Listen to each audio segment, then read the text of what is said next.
The head of the World Health Organization said Monday he will begin an independent evaluation of the United Nations Health Agency's response to the coronavirus pandemic at the earliest appropriate moment.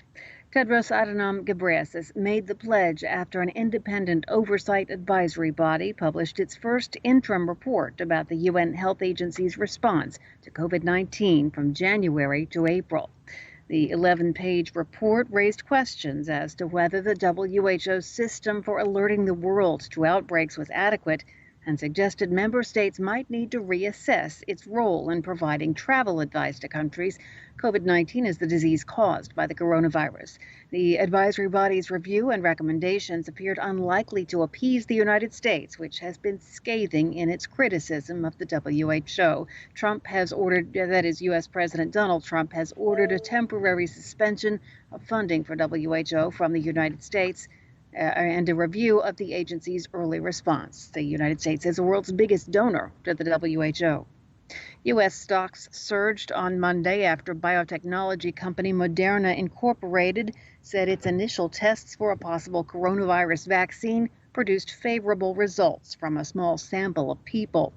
The widely watched Dow Jones Industrial Average of 30 blue-chip stocks jumped more than 4%, while the broader S&P 500 was ahead more than 3% near the close of trading. Meanwhile, stock for the U.S.-based Moderna gained more than 20%, ending at $80 a share.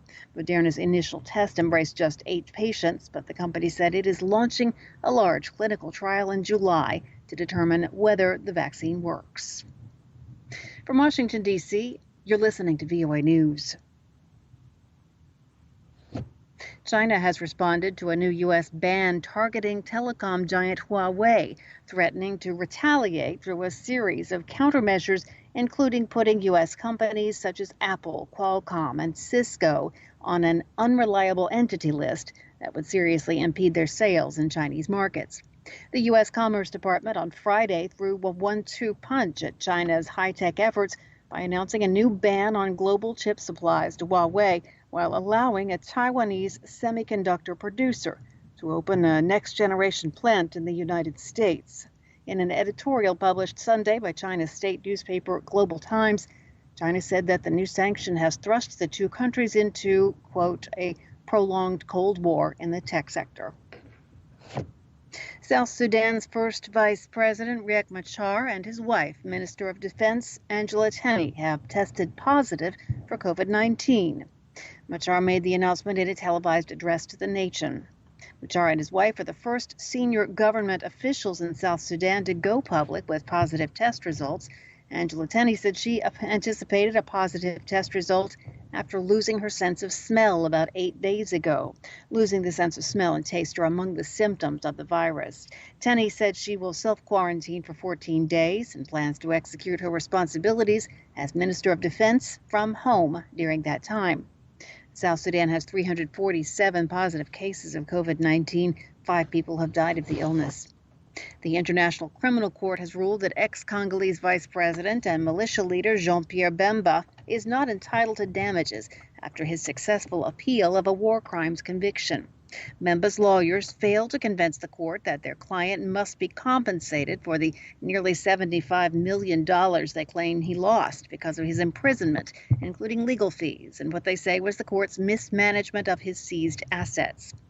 Bemba was arrested in 2008 for crimes against humanity allegedly carried out by opposition forces under his command, who fought against an attempted coup in neighboring Central African Republic in 2002. The ICC convicted Bemba in 2016 and sentenced him to 18 years in prison.